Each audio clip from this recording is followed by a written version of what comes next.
Hello and welcome to the Awkward Corner podcast, a podcast where we talk about everything and anything to do with design. I'm Stephen, and with me today is Amy. Hello. And SJ. Hey. How are we all doing? I'm good, thank you. How are you Are doing? we? Good. Yeah, I mean, I'm very good. Any awkwardness this week? Oh, there's some right now. No. I mean, that's that question. I'm trying to think what days aren't awkward, to be fair. Every day's an awkward day, isn't it? Yeah. It is. Any news that anyone wants to share? Anything interesting they've seen, done? Well, I've just come back from New York. That's fairly interesting. Yes, Don't it wanna is. bang on about it. But I've got a few bits to talk about today when we come on to our main topic. Bright lights of New York. Yes. I needed a holiday coming back. Yeah, I could imagine. Very overstimulating, A lot of walking. but incredible. First time you've been? Yes. Go back? Yeah, but I'm going to need a long hiatus in between. Yeah. Like what, 3 years? It's not the kind of place I think I could go to once a year. Maybe every 5. Is that because of the amount that you've seen or the amount to see? I just think it's the sheer vastness. You know, sometimes, do you ever look into space Yes. and it blows your mind a little bit? Yeah. Do you know what I mean? Yeah. And you can't quite grasp Yeah. the size of the universe. I felt like that just about New York. We went up the Empire State Building and I stood on the top. And apart from the fact that I felt like it was swaying, Yeah. It probably was. because I don't like heights, Ooh, not great then. I just couldn't comprehend. Massive. It's dense as well, isn't it? Oh, Super yeah. dense. Yeah. How much is packed in? Yeah. You feel sort of Claustrophobic. It is very really claustrophobic. overcrowded. It's Yeah. very, very claustrophobic. But some lovely art galleries, museums, the public library, Yeah. the shops, and how easy everything is, and also how amazing the service is everywhere because they work for tips. Yeah. True story. So I was treated like a queen everywhere, That's nice. even then when I was wearing realised- sweatpants. And then realise you're paying for it. Yeah. Oh, man. Would you have liked longer though? No. How long did you go for? 4 nights. Yeah. I was there for a week when I went. I was ready to come back. What should I see? Because I've never been. Have you never been? I've never been. No. Oh, no. It's taken me a while to get out of Wales. So So the 3 big hitters that I went to were the Met, the MoMA, and the Guggenheim. And I loved the Met, but I was going to love the Met. But I have to say that I still think the National Gallery trumps the Met. good to know. The Guggenheim is an impressive building, but I wasn't, it sounds bad, but I wasn't blown away. But the MoMA is I didn't go there. just incredible. Mama. MoMA. Mama? MoMA. Mama. I thought you were going to go Spice Girls on me. You say mama, MoMA. MoMA. I say mama. I say mama. I think that for me was the highlight. This is very interesting and very cultural and everything else. But tell the people about your potato. I had the best potato of my life. As in like a baked potato. It was roasted, so it was a potato parvo, which just means square potato. So you can have all kinds of parvas, just square food. So it was a cube of potato, and I think it must have been sort of fried in butter and then roasted, but it's ruined me for all other potatoes. Oh, no. There is no point me ever eating a potato ever again.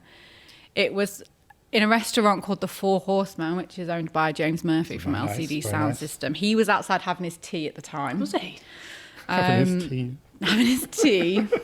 I also had the best sticky toffee pudding in that restaurant. I also got very, very drunk. Sounds like an awesome So night. actually, it might not have been a great potato. No, I got drunk after the potato Okay. because I was celebrating The how potato. great the potato was. I just thought, yeah, hand me another glass of wine. That sounds incredible. I spent a lot of money That's New York. on potato and wines. It's the story of my But life. not actually potato wine. No, but you can get potato wine. I know, and I'm not all right with that. If I don't think I've ever tried potato wine. No, Me neither. Have you ever had strawberry wine? I have. I went through a phase when I was about 17 of just drinking strawberry wine and nothing And else. that's probably the age to drink it, if I'm honest. Yeah. Blast from the past. After that, no more. Anyway, that's enough from me. Well, thank you. Yeah, no, very You're interesting. welcome. I'm sure You're New welcome. York will crop up at some point. Yeah. I'm sure Oh, it yeah. will. I'll bang on about it for When at you least think 3 about months. it, Of yeah. course you will. I mean, we look forward to that. What bits in Central Park did you go to? So we pretty much walked the entirety of the outside of Central Park. Yeah, So we saw the Friends Fountain, which would have took you a long time. and then round kind of the first lake that we got to is the one in the middle, Yeah. and then you go towards the fountain. There's more lakes that way, but then we walked all the way back down Fifth towards the shops. Yeah. So then we walked past the zoo, Yeah. and down that side. That was the day we walked 15 miles. Yeah. Doesn't surprise me. I don't think my legs have quite recovered yet. No, Still a bit thanks. stiff. It's a lot of walking. It is a lot of walking. Not something I plan to do a lot of. Okay, today's topic then. Historical interiors, or the history of interior design generally, and along those lines. I feel like we need the kind of like going back in time music here. As we kind of, Doctor Who? Like, Well, how does the Doctor Who? No, not really. That one. I thought that was a cat diary. Tune. It was. But he travels through time, does he not? Well, I've never yes, watched it, but I'm sure that but I that's was the hoping premise. for something more. Oh. There you go. There's your Anyway, there we lulu. go. So we're back wherever we're back now. Favorite period? Instantly, come on. Georgian. I can't choose one. Oh my! I knew she'd say that. I've got two. I've actually got three. Go on. Give us all three. Regency. Yeah. Beautiful. Yeah. I know it's potentially got obvious, but Art Deco. But then I also am quite fond of Art Nouveau for Yeah. very different reasons. Interesting. I would go further back because I love the Tudor period. Yes. Oh, wow. I mean, where I think a lot of things start, if I'm honest, in terms of classicism, particularly in the UK, in terms of taking influence from Yeah. Europe. And when you think about the features that are folled through in terms of And how much of it we characteristics. still have in this country Yeah. as well, actually, in terms of what the legacy of that, what we live with. But I do have more than one, in fairness. So. Well, yeah. You can't choose. I- it I is can't though. choose my I favourite think that- historical period. It's like choosing between your children. No, it's true. I think the Tudor period for me was what started my interest in design. Was it? Mm-hmm. What about it? Ruffs. Ruffs. I would. That's why I would like to go back. I think I'd look great in leggings, fabulous in a doublet, and top it off with a ruff. I mean, I'll pay good money to see that. Yeah. Well, you heard them. So what other periods do you... I love the Georgian period. Again, I think I look great in a wig, Well, a powdered wig. I mean, ruffles? possibly. I love a bit of satin, and gentlemen of the time wore a lot of satin. But it is the architecture. I don't think you can actually beat Georgian architecture. And again, I think if you ask most people what period they like in a contemporary context, if they're going to buy historical or I think you've hit the nail on the head there. you'd go back there, Yeah. wouldn't you? Yeah. And But I it think was you're such right. a vast period that actually there's quite a lot for It's everybody. a century, isn't it? It's a century of... Yeah, there is. You've got the more stripped back, but then you've also got the very opulent. You've got the classical. You've got the influences from France, from the Orient. Like there's Periods all within of a those period. different Yeah, the things Palladianism, Rococo. You've got all those. Baroque. I love the word Yeah, I Baroque. know. It's good. Baroque. Good work. Say it again. Baroque. Oh, Marvellous. it's just really sexy. And it does end with the Regency period, though, as well, Yes. which is just the most exquisite and quite indulgent. Yes, and that's why I like it. It is over the top. But Opulent. it is opulent. It is opulent. Would you live with it? Yes and no. I think it depends on the property. In a bungalow? In a bungalow.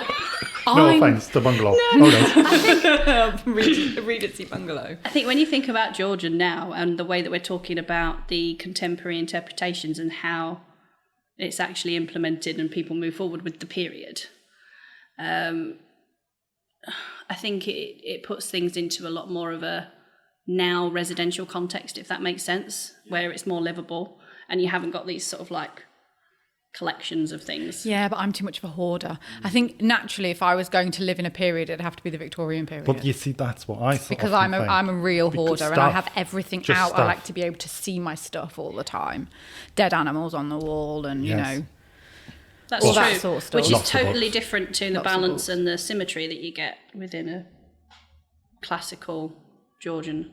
I think that's what sometimes make me laugh, though, because when you look at people trying to recreate period interiors, I think that's a skill in itself. Yeah. Because I think you have to course go it is. either all in Yeah. and do it authentically and, you know, really considered, or not at all. Whereas you get these pastiche interiors where actually people think they know what they're borrowing from, but then you get these random mixes of like Regency in with maybe a bit of Tudor. I can't even pitch. What a sandwich. Maybe throw in an Art Deco sideboard. Just because I like that. Well, I find thinking about that Art Deco. uncomfortable. I do Yeah, find yeah, that yeah. uncomfortable. Yeah. Because I do love heritage interiors. But I think it is about doing it well again, isn't it? Yeah, definitely. Art Deco and in New York, hand in hand. Yeah. It's a beautiful... I actually think Art Deco is like probably the next best thing to Georgian design in terms of an elegant period. But again, it draws its influences from classical themes Yes. and concepts. Yes. So potentially that's where those similarities Yes. come from, Because don't there's still they? a lot of form in both, isn't there? In that sense of it's very structured and geometric. Yes. And I love a drinks cabinet. I know. Yeah, I know. There's I think I something found you quite one the other special about time. drinks You might cabinet. really love. Okay, I'm excited. Oh, wow, I might show it to you. I set Stephen looking for a drinks cabinet for me. Oh wow. Amy's PA. As his role as my PA. To be We fair obviously though, missed a lot last week. you've had this job now for about 6 months and you still haven't come up with anything. So Because perfection takes time. Maybe the client's too picky. I mean, Yeah, I didn't perhaps. want to say. Didn't want to say, but nightmare. just think it's important to work people hard. Yes, and I've never worked so hard in my life. All for one drinks cabinet. Wow. Exactly. Right. True I story. don't You're even know setting what the she's bar gonna high there. put in. Oh, I like that. I wondered if you'd pick that up. Have you not got a bada-bum sound on I that? have, but you know, The moment's gone. It's gone. it has. You must be quicker. You see, this is looking me hard. If you could go back to any period and live it for a week, and I know we talked about we have lots of favourites, but actually living it to really kind of experience it, which one would you actually pick to do that to? I'm going to give you the Time Lord's TARDIS, and I'm going to let you go back for the week. Where would you actually go? I think I'd don't choose 1920s. I was just about to say the same. I think it's got nothing to do with my favourite period in terms of how it looks. It's just period of time. I think that would be I awesome. think socially, politically, in terms of design, the role of women within the period. Yeah, I'm with you on the 1920s Yeah, there. see, I think I would have to go back. I'm going back to Tudor England. Mainly for the Back at the ruff. rough again. Yeah. But also just the experience of court life Yeah. and like Anne Boleyn and that whole kind of Henry's court.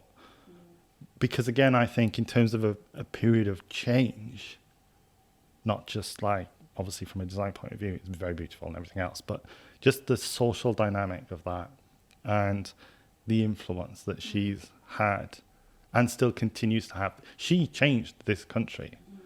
And I like that kind of thing because we still took a lot of influence from Europe at that time. But I think she was a catalyst for a lot of like difference in terms of looking at things differently. And I am quite fascinated by that.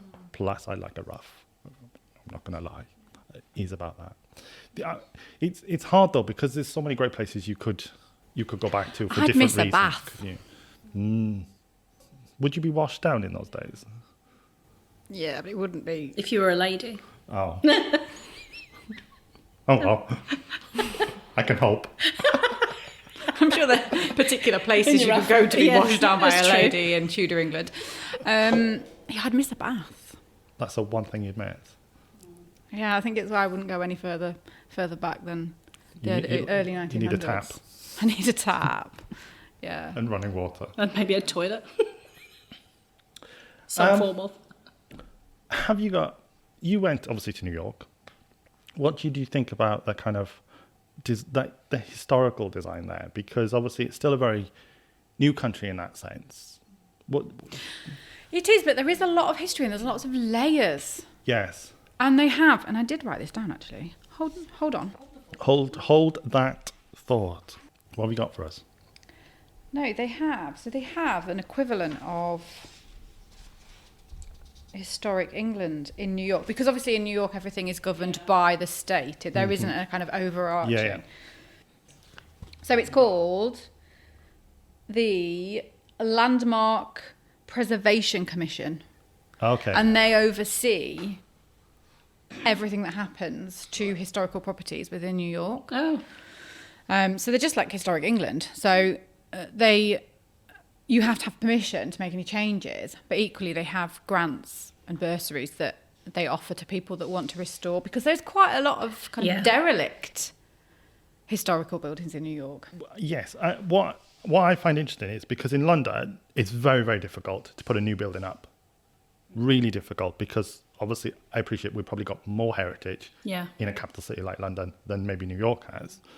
But it is interesting to see that New York tend to still build contemporary, even though there is these pockets of heritage. Because we've all seen those photographs where you get this really odd old house or cottage or whatever it is against these like skyscrapers going up, which kind of like... Well, you walk down the High Line, which is the old train track that they've turned into a garden. And obviously at this time of year it wasn't particularly in bloom, but it was still quite nice.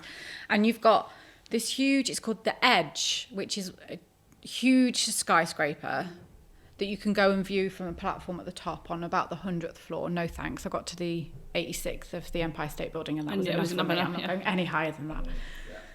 And then you've got these tall buildings either side, and then suddenly you come to an area where there is like just a kind of tiny, 6-story apartment building that looks completely out of context but equally fits in so well. Yeah. There's a lot of that in New York. Surrounded by all this kind of glass and steel and chaos as well. And chaos. Yeah. Do we concern ourselves too much with looking after heritage and stopping progress? Because I do find that an interesting argument, particularly in London. I know I reference London a lot, but it's where it's most concentrated in that kind of argument than elsewhere in Britain. I think there's a fine line and a good balance there. I understand the argument for preserving certain elements of like views and certain things, isn't it? Because St. Paul's Cathedral tends to govern the London skyline. Mm-hmm. But are we holding ourselves back because of that? I think it makes us more rigid, doesn't it? I think we spend a lot of time looking back, whereas I think the states in general tend to look forward. It's always about the possibilities of the future, whereas we want to preserve. Yeah. I think there's an importance there, though. I do think there is a fine line. Well, it was like we were talking about facadism in episode 2. Yeah, which is wrong. And actually, that's completely the wrong way to go about. That's too much of a compromise, isn't it? That's way too much of a compromise, because actually it doesn't make any sense. No, of course it doesn't. But then is America, because they don't have as much heritage? Is that why they are push more, forward a bit more? Kind of potentially more proactive on that, because there are like we've had these discussions before, but like even in, and I'm going to reference Wales, they were going to build a new opera house. Yeah. For anyone who doesn't know, down on Cardiff Bay, it's a beautiful place right on the water. There are lots of, again, historical buildings around there. And it's an international competition. Zaha Hadid won it. It would have been her first built building had they allowed her to build it. And again, there was this idea of like it was almost too progressive. And the same happened with Daniel Libeskind, who won the competition or entered the competition for the V&A extension, and he built the Spiral building. And if you've never seen that, you need to look that up, because that is the most amazing building. I think that's where we damage ourselves from a heritage point of view, because what's wrong with having and celebrating something like the V&A? Can you imagine that alongside the V&A? Well, that's exactly the argument, isn't it? How amazing would a building like that look? I think that complements. I think sometimes by putting something so progressive and so new next to something that is old, I think the two things complement each other, and actually you then start to highlight what was important about the past. Of course you do. You understand as well. And any good architect will have taken the context of the space and used that as part of their concept to inform that new part, and that is progression, isn't it? I think so. You're not getting rid of the old, yet you're celebrating it, but you're also pushing forward. What I would say about, if we're going to compare New York and London, is that there are older buildings in London, obviously, but you don't miss out on that feeling of heritage in somewhere like New York that you think you might do because it's a relatively, air quotes, new country in that format. But I don't think you miss it. It doesn't necessarily feel everywhere. It doesn't feel new. There is still that sense of history to it. And you kind of get that overall vibe. Just a different history, isn't it? Yeah. Yeah, in a different context. Yeah. No, I think that's probably true.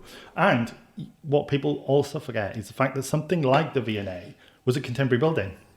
Yeah. Of its time. It's a contemporary build, and I think and we are really poor at that in Britain. Yeah. Of realizing that Yeah. actually everything is progression. Everything we did, when a building like that went up and people were looking at Tudor buildings, the contrast between that is extraordinary. And I think you can't imagine that though. No, can you can't. You can't imagine someone looking at a Tudor building and going, "This is a monstrosity." Prince Charles standing in front of it saying, "This should never have been allowed." I know, and this is what's fascinating about the debate, though, isn't it? Because when does heritage become heritage, and when does it become contemporary? Yeah, because it's always been contemporary in that sense, moving forward. And I do like our argument, which is why I think they should be allowed to build the kind of things that Libeskind and Sardi wanted to do, because it's as you say, further progression, isn't it?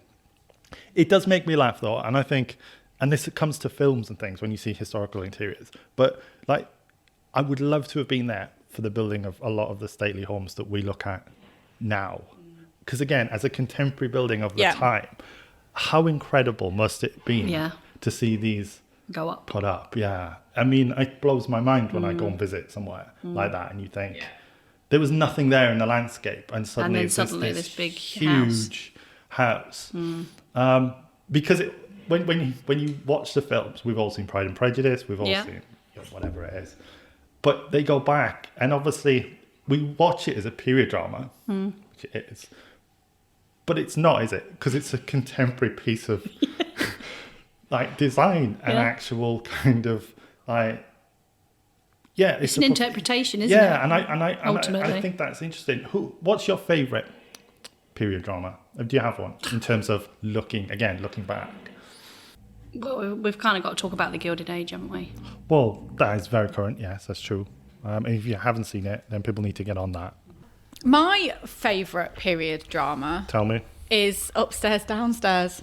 Oh, the original or the new one? I preferred that. Well, don't think I'm old enough to quite remember the original, or at least have watched the original. I've never seen that. But the other one had Keely Hawes in it, didn't it? Yes, it did. Yes. Yeah, that's the one that I loved. And I like that because you get to see. I've got a bit of a fascination with servants' quarters. Okay, past life. Perhaps. In what way? Just like the way the scrubber. The way that they live. The look I just got. Maybe she was a kitchen maid. Do go on. I'm ignoring you. This is not what I expect from my PA. Must try harder. Hashtag. I like the fact that you have these central spaces, and then you have the different access points, and there's places where you would go in as the family and as guests, but then you've got other entrances for the servants. I like the fact that there's such a difference between the two areas within the space. Yeah. I've got a real fascination, particularly with attic rooms. Yeah. Servants' attic rooms. It's just like two different. I might see a ghost up there. Wow. Very true. Two different worlds, though, isn't it? It is. But interconnected. Living simultaneously. Interconnected. Everybody knows their place. Everybody knows Exactly. which way they're going. Yeah. Maybe you've hit the nail on the head. Everybody knows their place. Well, that's right. Maybe I know my that's place. why. I must try harder. I do have a favourite, and it's Brideshead. I absolutely love Brideshead Revisited, and SJ's Polling Places. You don't know what that is? No. It is beautiful because the story is as much about the place and the building as it is about the actual characters. But again, it's about the characters and how they interact with the building and everything else. And again, from a historical point of view, it's beautiful the way things are described. Is it a drama series? It was originally with Jeremy Irons. Yeah, it was a number of parts. But then they also did a film version recently, which has Matthew Good. Hello. Hello, Matthew Good. Hello. Haley Atwell is in it as well. Hello, Haley. And You wish, mate. I do.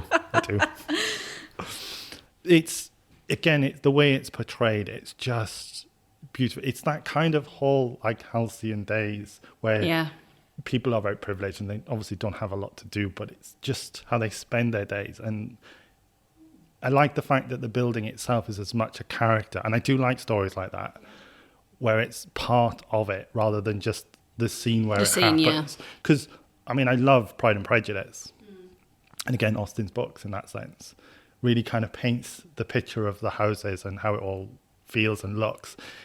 But when they're filmed, you don't get that. You get it from the books, but when they film it, it's very much just the place, isn't and it, the characters where it all happens. But again, if you go back to the books, I think it's because the thing is, you can with a book as well, is you build up that mental picture, don't you? And it gives your imagination the time to really sort of immerse yourself into that particular space, the way it's described. But I'll have to watch that one. I haven't seen that. I think as well, honorary mention to Agatha Christie and all interpretations of her work. I mean, I'm a big fan of Golden Age crime. Yes. And the Poirot series. I love Poirot. Oh, I'll tell you what I did watch recently, that new film, The Death on the Nile. With Kenneth Branagh. Yeah. I won't say much because I know have you seen it? I mean, I've read the book. No, I watched the first one. They did the Orient Express, didn't they? That was See, beautiful. I haven't seen that. That was beautiful. I haven't seen it. It was, but I wasn't. Perhaps from a purist perspective, I didn't. Yeah. There were parts of it that I didn't. Anyway, that's a different subject entirely, isn't it? We're not here to talk about literature. True story, but Recently, then, going back to the Gilded Age, because that's probably the most obviously it's from the creator of Downton Abbey, and my mum loves that because of how it looks and everything else. Yeah. I think it's a really interesting change in dynamic for period dramas, though, because Downton was very British. Yes. Classically British. Mm-hmm. I can understand why the American audience loved it. Yeah. Quintessentially. Yes. And also plays to the stereotype in some Of course ways. it does, yeah. But nobody, and we had this conversation, very rarely does anyone take a different point of view. And this one being set in New York, where the new money is coming into New York. Yeah, that's which quite is fascinating. Some of the stuff you were talking about in terms of the progression and change in New York. I think it's a really interesting, different dynamic because, it is. Again, in that show, they're very heavy into tradition, the established order within it. Yeah. And how they like it and what things should be. And the juxtaposition between the old families and new families in terms of their interiors and their fashion. The new interiors. Is so identifiably different. Again, though, it's that social influence and social context, isn't it, that surrounds... It's a beautiful show. It is. And it really kind of describes that dynamic. I love the fact that they use historical figures in it as well, because you've got Stafford White, is it Stafford White, the architect, who builds the house for the family, who is a real person, and they still celebrate in America. There's an award in his name for classical architecture. See, that's really nice because they're actually making it true to reality. Exactly. And then you have the dynamic of how they interpret style and fashion. And I think in terms of reflection and opulence, it's definitely... It's just stunning. Visually, it's stunning. It's like, what did I describe it to my mother as? Like Downton Abbey on crack. Which is probably not appropriate. But hey. You've got another story, though, from New York. Staying in New York. So... I'm in the Met. I'm picturing it. And so they've got different galleries for different things. I'm in the kind of art section, classic art section, Caravaggios, Botticellis, that sort of thing. You go round into the sculpture gallery, and on the way, there is a room, and I think potentially you could miss it. Right. It's slightly off to the side. Purposely put there. Caught my eye. Very secret dark. room again. Secret room. Very dark. Walked in, there wasn't very many people in there. But what they've done, and they've done this with a few different interiors, is they have bought interiors Yes. in their entirety Right. from places around the world. So they do have one. They have an English Georgian Stately home. That's right. yeah. Room from a stately home. Wow. But this one is an Art Nouveau dining room. Ooh. Parisian. You don't see them very often. Not From in an entirety. apartment at the base of the Eiffel Tower. And I've got a picture because it was just so beautiful and immersive to be in. Yeah. Because you literally walk into it and you can stand in it, and although they've kind of roped half of it off where the dining table itself is, and you can't go and touch the walls, unfortunately. I did nearly get kicked out of the mama for licking a dali. I didn't really lick it, but I got very close to looking at it and the man told me off. But that's We all not want what to we're know what a talking Dali about. tastes like. don't we? Yeah, to be fair. It's very small. I was just know, getting I know. close to have a look at the I know. detail. Excuse me, ma'am. Yeah. Don't Step lick the away. dolly. I wasn't really going to lick it. So obviously they've roped it off slightly so you can't get in and lick the wallpaper. Yeah. But this is a picture which we'll put on our social media. But it's Oh my God. it's so strange to walk from That's beautiful. essentially a corridor, a white corridor, Yeah, contemporary space. contemporary space, to walk straight into that. And there is like that sense, Stepping back in time. yeah. You had a Narnia moment. Yeah. As an Narnia moment. You got and I in your ended up in TARDIS. a Art Nouveau dining room.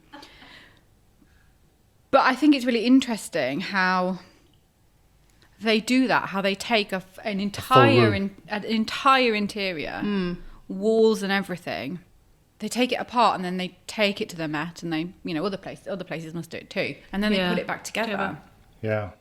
Yeah, I think, was it the V&A had that, where they had a number of rooms, I think.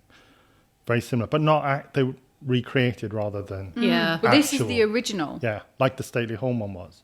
What they did with the stately home one, though, is they recreated that back at the stately home. So they took out the original and then they did a reproduction that they put back into the stately home. So the people still live there. They could still right. live there in this space. It essentially looked exactly the same, but it was no longer the original, which I don't That's know. a bit I'm kind of- mind-boggling, isn't it? It is mind-boggling. Yeah. Also, isn't part of the interior the fact that you're in a space within with a building. history that Yeah. you, essentially in this case your ancestors have touched. If you take that away and you put something new in, does it mean the same thing anymore? I don't know. I don't know. Yeah, that's an episode in itself. Also, as well, do you think that that has more of an impact than it would be actually being in the building, walking into that space, Yes. as opposed to being from a, like you said, a contemporary corridor, walking into Because that you go space? from that becomes Yeah. like otherworldly. Yeah. And Art Nouveau anyway, it's a bit like the kind of earlier surreal. pre-Raphaelite for me. Well, that like actually it's all about fantasy. You do, yeah, and you don't see, you just don't see many interiors within that, like I say, in its full entirety like that. But what if it was replicated? Would you think it would feel different? You wouldn't know though. I don't Well, I know you know. would know This- if you read this- the information, but is actually, But then, did you walk in there thinking it was a replica? It was a Exactly. repo. How? Yeah. well, yeah, I didn't. And It wasn't naturally- until I. Read it. Well, I already knew about the Georgian interior, so I think potentially I had an idea that it was probably an original. Yeah. But until I went into the space and read the information, I didn't know for sure. It's interesting, isn't it? It is. I An do, interesting because I think concept. if you don't know, you They might. don't know, we know, they know. If you don't know, you don't know. So I'm in the Met. I'm in my map. I do think it's fascinating, and I think we'll probably come to that in another episode in terms of what makes a space a space, because I've been reading a lot about that recently, and it kind of, it's what's the context, isn't it? But I think we will come back to that in another episode. I think we've done well. How much have we enjoyed being in the past? Loved it. Yeah, Loved it. it's been really, really. It's peaceful. eventful. Go back isn't it? anytime. Yeah. As long as I can have a bath. Yeah, and a cup of tea. I'll work on that. I'll add it to the list. Yeah, can you just get on with it, please, I BA? I'll try my best. Yes, we better end there because you've got work to do. Yeah. Lots of work to do, apparently. Thank you for listening today. I hope you've enjoyed. If you want to get in touch with us, you can reach us via our social media platforms, which are in the descriptions. If you'd like to contact us too, you can reach us by email. And again, we'll put that up so that you can be in touch with us, because we'd love to hear your stories when we want to build a community with the awkward corner. The more awkwardness we can find out there, The better. the better. So if you We want won't to join feel so us, alone. we won't feel so alone. And there's plenty of room in the corner for it, isn't That's there? true, is. yeah. Plenty of room. It's a big corner we've got here. An awkward one, though. Thanks for listening. Bye. Bye.